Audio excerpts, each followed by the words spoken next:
Welcome to our Informix Tech Talk. I'm Lester Knutsen, the producer of these Tech Talks, and this month I will be presenting.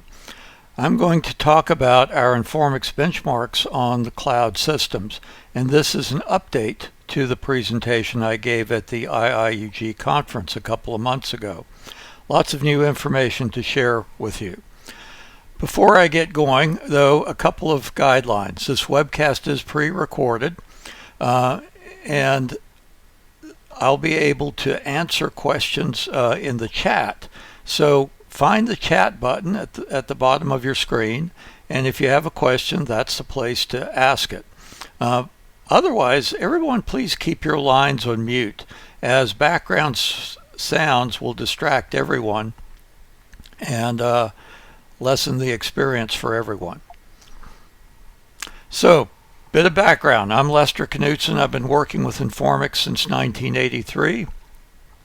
I started Advanced Data Tools as an Informix consulting and training partner. I'm now semi-retired, but I still feel like I do a lot of work training, and I'm going to talk about some of my experiences with training. I was also one of the founders of the Informix user group. The agenda today is I'm going to talk about what the cloud is, benchmarks and tools I've used. My basic requirement was to move my training servers from a classroom lab that I had to the cloud. And I'm going to share with you some case studies of moving customer data to the cloud. And then the four things I've really updated is some observations about the cloud, some benchmark results. I've done more since the Informix conference, and some cost-benefit learnings, and some performance tuning recommendations. So let's dive right in. What is a cloud? The cloud is somebody else's computer. You don't know where your data is going to be on the cloud. You don't know where your CPU is. You don't know where your RAM is. Think of a server room with hundreds of thousands of computers, and your data is someplace in there. The key thing is the connection between the CPU and the RAM and the disk can become the bottleneck, and I'm going to talk a lot about that. Also, your connection to the cloud can become a bottleneck. If your local network goes down and you can't connect to the cloud, you've lost your data until you can reconnect. Now, a bit of background. First thing I want to share with you, and what got me started on this, was a webcast by an old friend, Tom Rieger. And then the benchmarking tools I've used, there are three of them. The fastest Informix DBA contest we've done over the years, and the SQL benchmark, which is an open source TPC benchmarking tool, and then also the Linux FIO scheduler. So first of all, Tom's presentation. Back in April, Tom did a presentation, and this shocked me. I don't know if you recognize his picture up there. He used to work at Informix as an old friend from Informix. He now works for a competitor. But in his presentation on the cloud, he had this Informix billboard there and talked about Informix being the king of benchmarking in its days. One of the things he did was he compared all three platforms. And so if you're interested in that, I would go look up his presentation. The link is right here on YouTube. The second thing is these benchmarks have been developed over the years from the fastest DBA contest. I started in 2009 with a batch billing job, and then in later years we added a multi-user, 1,000-user SQL TPC benchmark. And that's what I've been running over and over again. And this is all on our website if you want to find out more information about it. The core to the OLTP part of it is BenchmarkSQL, which is an open source benchmark. You can go download. It takes some tweaking to get to work with Informix. And we use that quite a bit to get it up and running. Here's an example. I've got 1,000 terminals, and in their terminology, a terminal is a user, so I've got 1,000 users. Now I'm doing a 110,000 transactions per minute. Think of that. That's quite a bit of throughput I'm going through right there. And this is one of the benchmarks we used in the cloud to see how it all works. The third benchmark tool I use comes with Linux. It's called the Flexible I/O Tester. And it's a good, quick way to test your disk drives out and see how they're going to perform. And I'll show you that because I'm going to compare cloud disk drives with local disk drives. And this is the test script I use to run. I run 3 tests: a sequential write test, a random write test, and a random read-write test. Now, my main goal was to move these 8 servers that we had in our classroom, and I did all our training on for the last 3 years, to cloud servers. And the real goal was I had a couple of courses coming up. One of them was the Advanced Informix Performance Tuning course that Art and I taught in October. And I wanted this done by that, tested out, and to make sure that the configuration was right. Now, for this to work for that class, you had to be able to measure performance, because the way the class works is you run something, you measure the performance, then you make a change to see if that improves the performance. As any database performance work, that's pretty much the pattern. You run something, measure the performance, look at the data, make a change, and see if that improves your performance. Now, for this to work, you had to have repeatable, consistent results. If you run the same benchmark on 2 servers that are configured exactly the same, and one takes 3 minutes and one takes 5 minutes, something's wrong. You don't have consistent, repeatable performance results. And this was very important because when I tried to run our training on VM systems, it didn't work because there was a 25% variance in performance. I would get multiple VM systems, run the exact same configuration, exact same benchmark, and I would see times that were 25% off.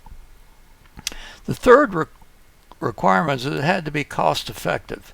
And I'm going to talk about the cost of this quite a bit because I think that's very important when you go to the cloud. There's some things about the cloud that make it very cost effective, but performance may not be. And we're going to take a look at that. Now, I expected from the work I've done with customers moving to the cloud that disk I/O would be a bottleneck.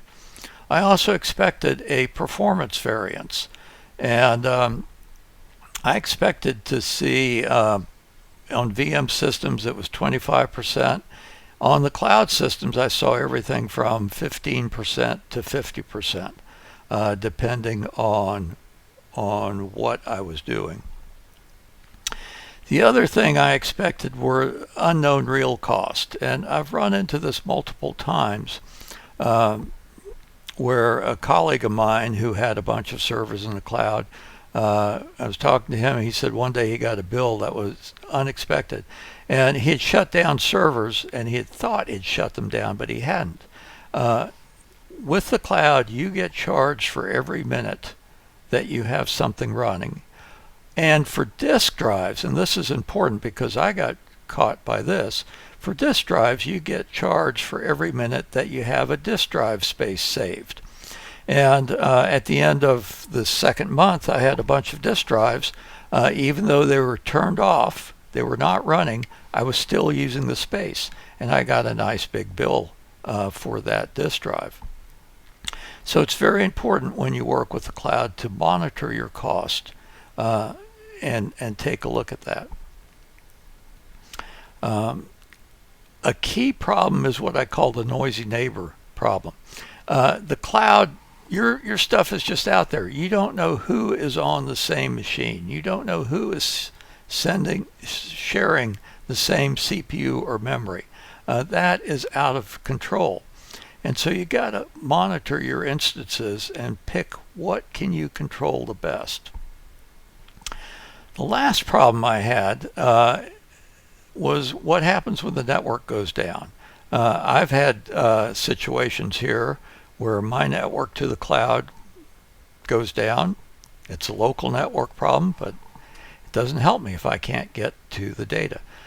Data centers in the cloud are usually 99.99% reliable. Some are even more than that.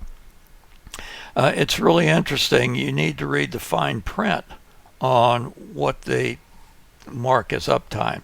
Some cloud vendors say, oh, they can be down for a minute and it doesn't count against your uptime.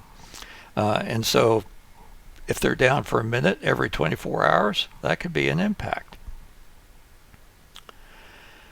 Now, I'm going to focus on Amazon AWS. I did look at the others. I decided early on the cost benefit of AWS was better. I hope to rerun some of these benchmarks on Azure. And I tried 12 different AWS instances with various configurations. We have taught 2 classes, and I have another class next week. Next week's going to be a fun class. It's an Informix 4GL class. But for each of the 2 classes, I had 8 servers running on AWS. And I've used both Amazon Linux and Red Hat Linux as the OS on the cloud. I've tended to, and pretty much now stick with using Red Hat because it has a few more features than Amazon Linux.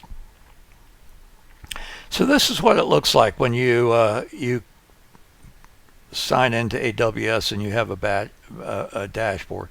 So here I've got 8 instances up and running. It tells me the instance type, the state, and some information about my instances. The choices on instant type, and I'm going to spend a bit more time on this, can be overwhelming. There are hundreds of types of CPUs to pick from. And the instant type is the CPU, the memory, how many CPUs you want, and how much I/O you want. And you can sort of see here. And each one has a different cost. So if you pick one that's too powerful, you end up wasting money. If you pick up one that's too small, you end up not getting the performance you want. And this was the dilemma I had, was I had to try all these benchmarks to pick what would work best for my advanced class, because I had to pick something that I could get repeatable results on, that I could get good performance on with Informix. And in looking at that and drilling into it, the instant types that I focused on were these 4. Amazon has something called a general purpose T2, T3. These are good general purpose instant types. If you're just going to put a development server out there, that'd be great for that. But they could be anywhere in the cloud. There are no guarantees of the workload on them. And I've seen this where one runs great one day and then the next day it doesn't run great. They also have a general purpose type called M5, which is the one I tended to use. They call this a balanced workload. This has the latest Intel processor, and it's got a little bit better guarantee on uptime. Then there are 2 special optimized instances, one for storage, one for memory. I tried the storage optimized instance. It's more expensive, but it gives you access to very fast storage. And I'll show you the cost comparison on it. The cost, though, the additional cost didn't really justify it compared to the M5 instances. The last one is a memory optimized instance. I've seen a lot of recommendations to do this for databases when your database fits in memory. Now, my databases don't fit in memory. They're multiple terabytes. And so I decided not to do this. I want to come back and revisit the memory optimized instances sometime in the future. If you're using the Informix Warehouse Accelerator, I would really look at the memory optimized instance because that's what it's designed for. It's designed for the Warehouse Accelerator. So again, if I was to go into production and had unlimited budget, I would look at the storage optimized instance. If I don't have an unlimited budget, I'd look at the M5, the general workload instances. And if I'm just trying to put a couple of development machines on, the T2 and the T3 instances are pretty good. So these are the type of instances. My goal was 8 virtual CPUs and 32 gigs of memory. And I found those in all these different formats. Now, disk drives are separate on Amazon from the instance. And I only looked at SSD drives. There are two basic types. They're general purpose SSD drives and they're provisioned. You can see provisioned have basically a higher throughput guarantee. General purpose is, yeah, you have a throughput, but you notice it's called max throughput per volume and max IOPS per volume, and I'm going to talk about this, whereas the provisioned have more of a guaranteed throughput. These are much more expensive.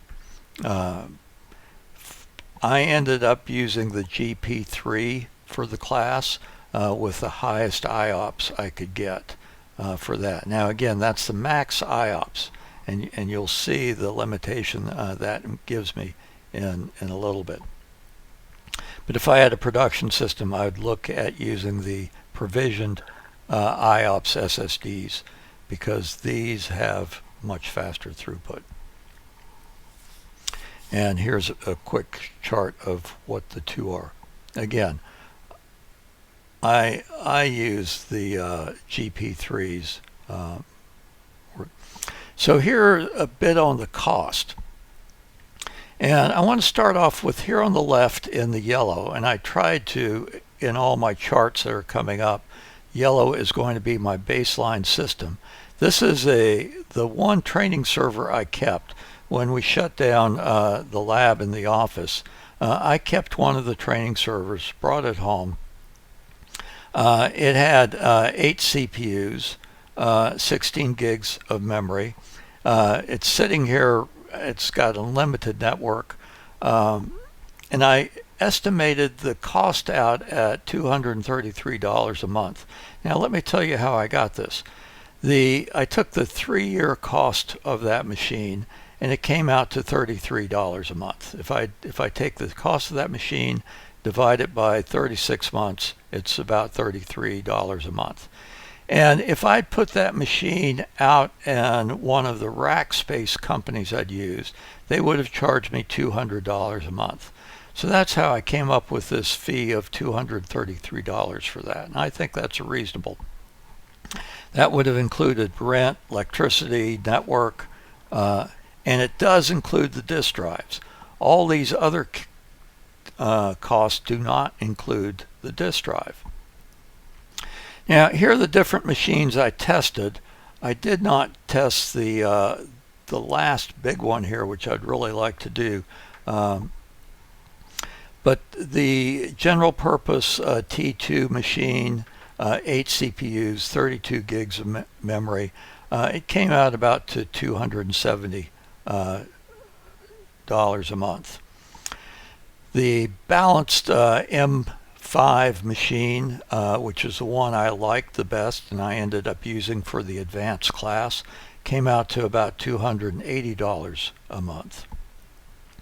A larger Linux version of the general purpose machine that ran Red Hat is a little bit cheaper, but it didn't have all the features, and I liked it, but I didn't end up using it. This was the one I found the most interesting, the storage optimized server. Now, it comes with more memory. That's the first thing. You can't get it with just 32 gigs of memory. And the cost does go up. But for a production system, I would look very carefully at that. And there's a larger one I put up here just because I wanted to compare it. I did not test that larger one, but I expect the results to be in the same range as the i3. Now, disk drives. Remember, my baseline system, the disk drives were included. In the baseline system, I had a 0.5 terabyte SSD drive and a 2 terabyte hard disk drive for backups. And I use the 0.5 terabyte SSD drive for everything. On AWS, you pay for your disk drives separately. And they go all the way from a GP2, which is about $24 a month for 2 disk drives, to what I ended up choosing was the GP3 at 12,000 IOPS, which is about $109 a month. So my cost for the training servers was $280 plus $109 per month, compared to $233 on my in-house machines. Now, the real cost advantage of the cloud, though, is you can turn off the instances when you don't need this. Like right now, I'm not doing a class. Next week I will. So I can keep all the machines turned off. And I save money. It's also very easy to upgrade disk and downgrade disk and CPU. And I love this. I could say, okay, I'm going to have basic machines, and whoops, I want to do a benchmark. I will upgrade them, do the benchmark, and then downgrade them. Now, you do have to monitor the cost, because if you forget to downgrade them, they may be sitting there not being used, but you're going to still pay for them. It's how long they're up and running, and for disk drives, the costs are based on how much space you have allocated. Not using disk drives, the cost is allocated. And so you can stop an instance, the disk drive cost, because they're allocated, are still going to cost you. And the problem with that is if you delete the disk drives, then you can't start the instance again because there are no disk out there and you have to rebuild the instance. So monitor disk drives very carefully. Now, let me show you a demo of how this all works. And I'm going to log into Amazon and show you a couple of things. So let's take a look at some of the monitoring features of Amazon Cloud. On the left, I'm logged into my account, and I'm looking at Tiger One, which is the machine I'll be showing you some benchmarks on. And lo and behold, notice right here it says under provisioned, and it actually gives you some recommendations on options based on your workload, what I could upgrade it to. So it says I could go to basically 50 cents, 51 cents an hour is the kind of machine I need for it. But let's go back and look at the monitoring. So I'm opening up the monitoring window, and since I've been running a benchmark for over a day, let's look at the last day. As you can see, I've kept the CPU only at about 33% busy. And it says no I/O here, but I'm going to show you I/O in just a minute. So I tend to ignore what it says here for disk I/O. But the point I wanted to show you here is it does say that the CPU's been about 33% busy, which is what I look for on database systems. I think that's a good number. Now let's drill into the storage. And I have 2 disks attached, and the second disk is the database disk. So let's open that up. And here I'm looking at the last 24 hours. And you can just see that I'm hitting, and this is the key one, the write throughput ops per second and the read throughput ops per second. This is the limit, and it's basically where you hit the limit of the number of ops per second that you have bought. As you can see, the benchmark I've been doing is a very write intensive benchmark, and it's just been hammering the disk. And this is the point right here where it stopped. And I finished the benchmark. Now I want to show you one other thing. Now what I'd like to show you is what I think is the beauty of the cloud, is how easy it is to change the type of instance and the characteristics of it. Here I've got a machine called Tiger 2. It stopped. And I'm going to go in and say, let's change the instant type. So now I can upgrade or downgrade what I want for that instance. And as soon as I hit apply, it will take effect. Let's upgrade it just a little bit. Hit apply. And I got to remember to go downgrade it. You can also do the same thing with the storage. I'm going to come down here. Let's pick the database disk, and I'm going to go to the action and say modify volume. And right now I'm on a general purpose disk 2. I'm going to upgrade it to a high performance IOP1, and I'm going to keep the size.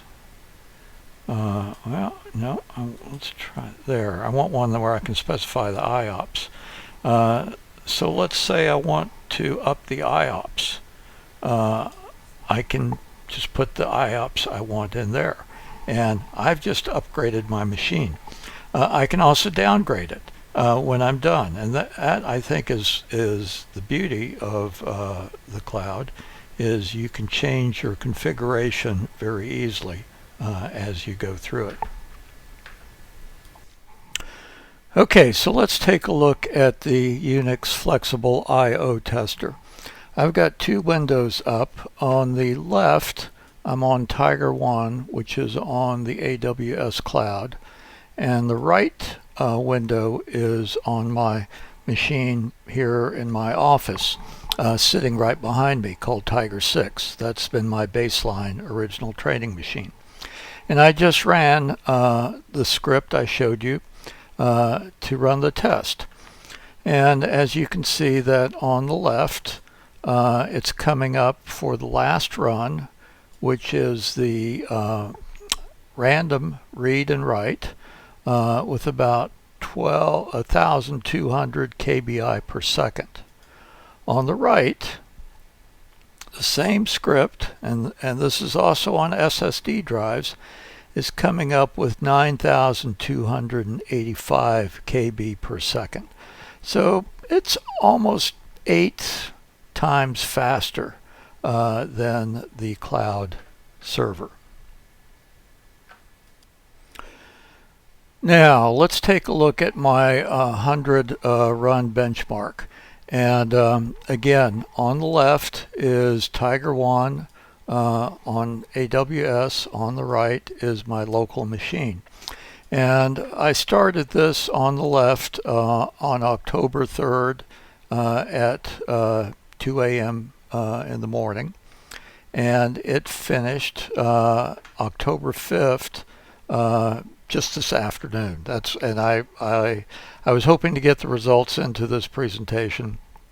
I haven't, because it just finished.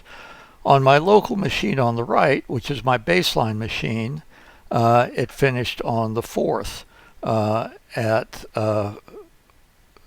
in the middle of the night. And so that's sort of a apples to apples comparison of running the same thing. On the left, this is actually the first run of 100 I've been able to do on the Amazon cloud.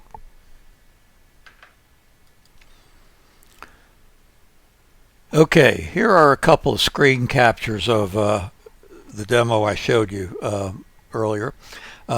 Monitoring Amazon servers. This is taking a look at Tiger 1, and you can see the average CPU time here. Again, like I mentioned earlier, the disk drives are empty because this is not the way you monitor disk drives. You go to storage and then look at the disk drive bandwidth. And again, these show you what I think are the key ones, the read and the write ops per second. Now, let's say you buy 3,000 ops per second.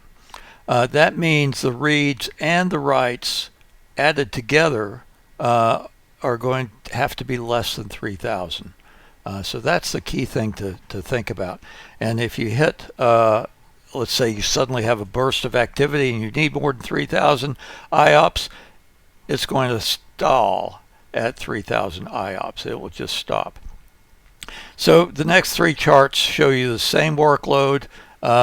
Again, this was done on a GP2 disk with 360 IOPS. It scaled up really fast at the beginning and then stalled.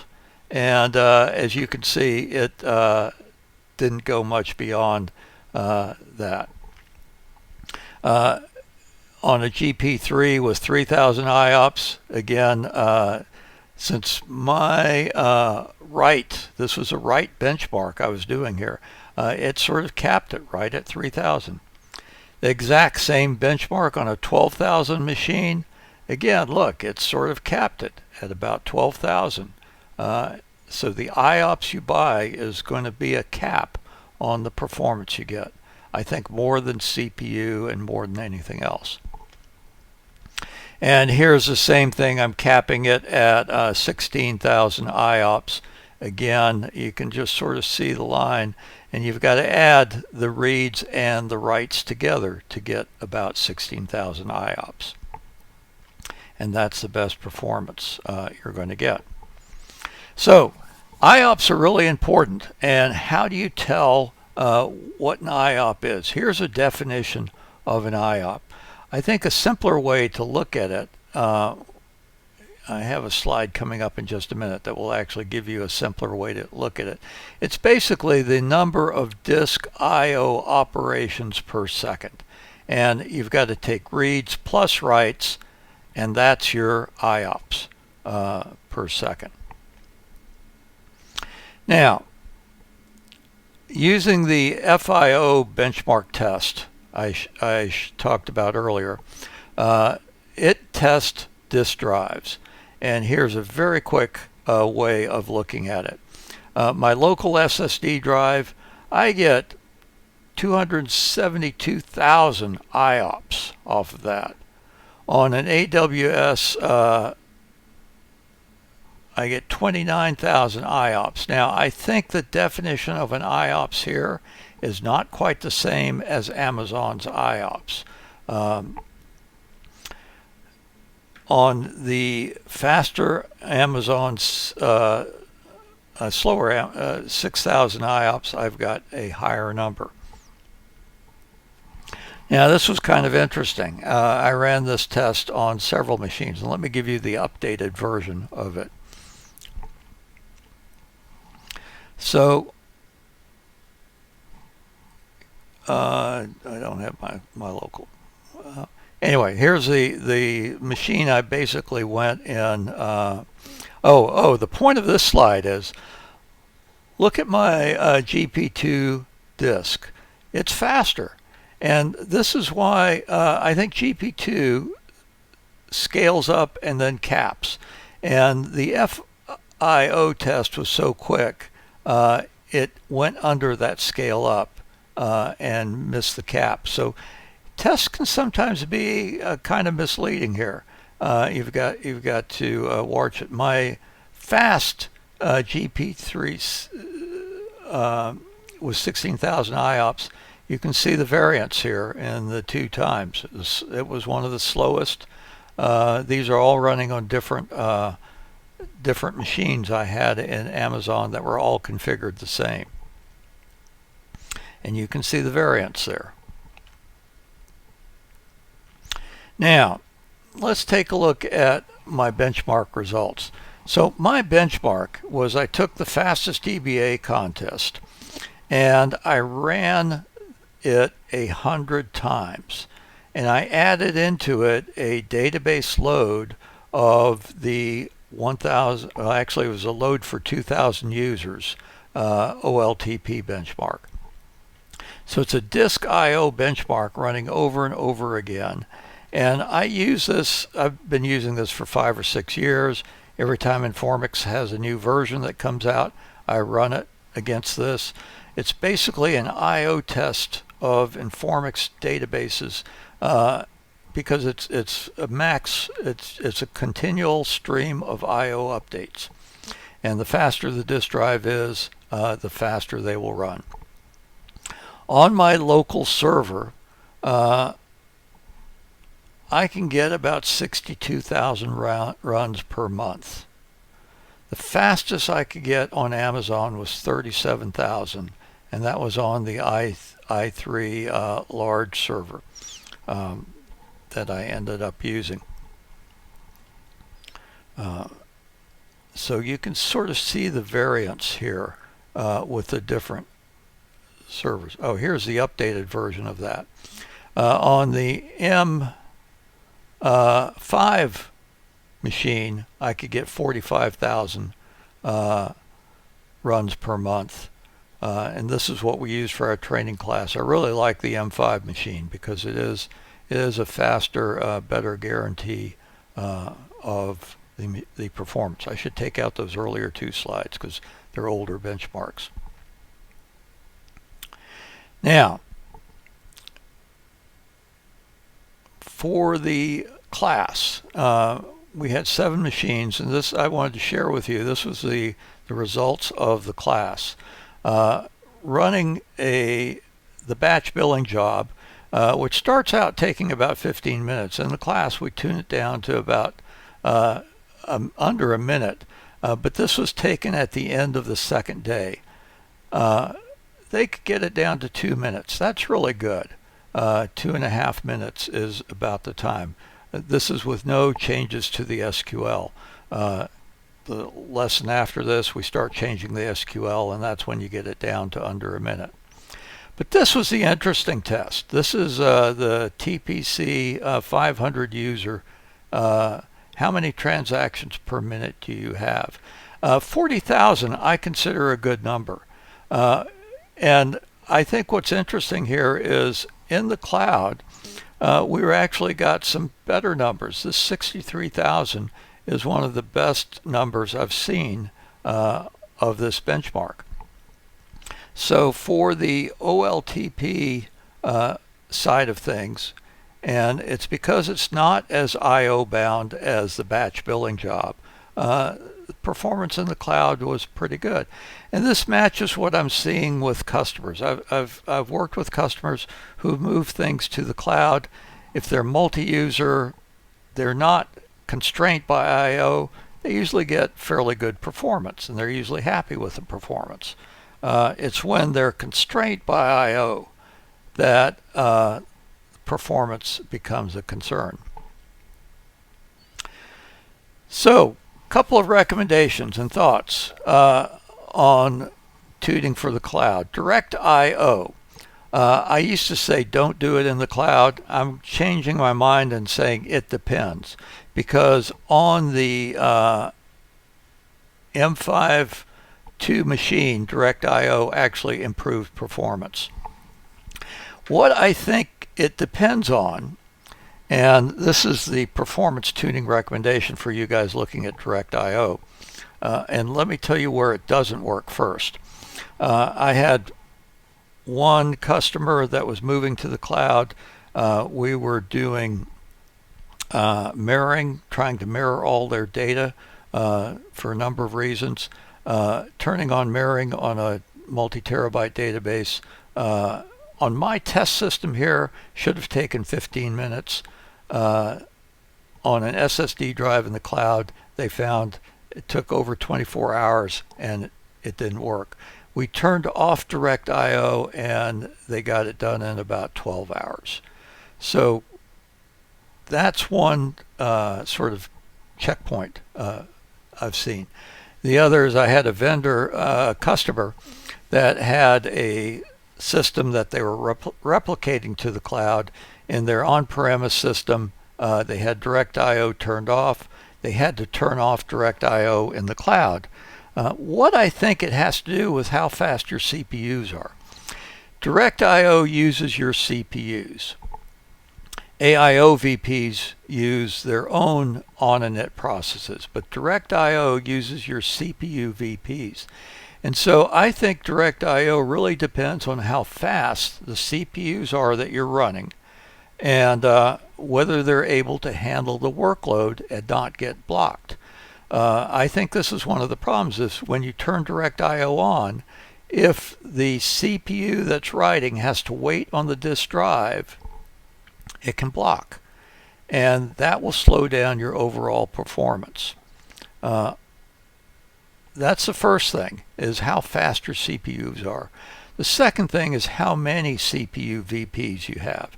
If you only have one or two CPU VPs, right now I don't think it makes sense to turn direct IO on. But if you have multiple, like we were running 8 CPU VPs, then it begins to make sense to turn direct IO on. So again, measure it carefully. On a slow disk system, I would turn it off. On a fast disk system in the cloud, like the M5 types we were running on, it actually does help a little bit. Now, I should say just a little bit. It really didn't make that significant a change that I would say you have to turn it on. It made a 2 or 3% change, not a 50% change, turning it on. Mirroring, though, does make a change because what you're doing for reads is now you have 2 disks, you've got twice the IOPS, and so you can get 2 cheaper disks and mirror it and get twice the IOPS. So I do think the Informix mirroring will improve your IOPS.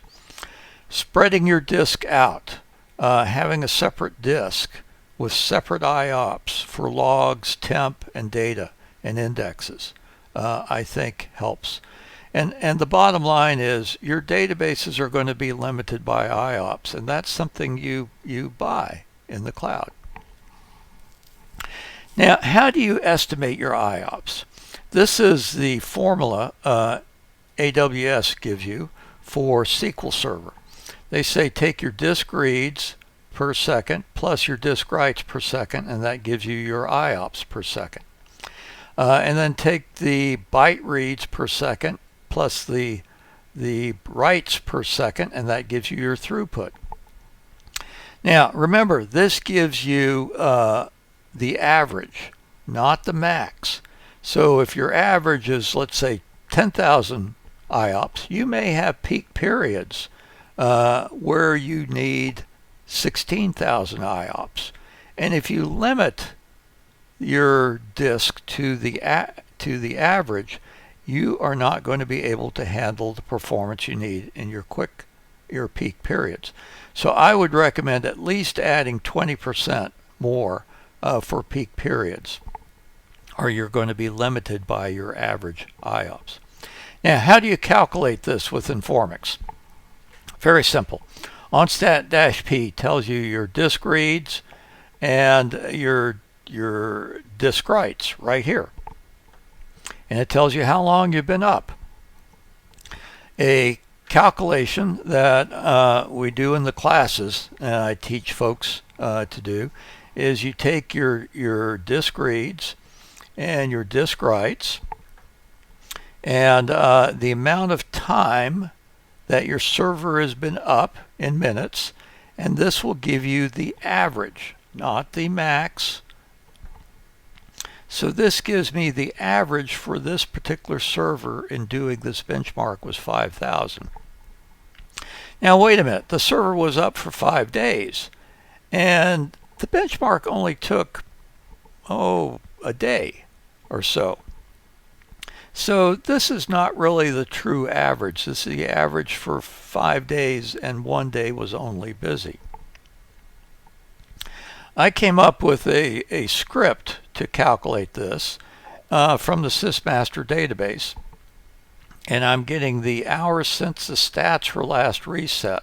So the way to run this script is reset your stats and then run it for like a day. And that will give you the average for that day. And I'm taking from sysprofile the disk reads and the disk writes, dividing that, and that will give you the IOPS per second. And then I'm taking the disk reads and disk writes and multiplying that by the page size to get the throughput per second. Again, remember, this is the average. And this will tell you that, okay, my average IOPS here was 20,000.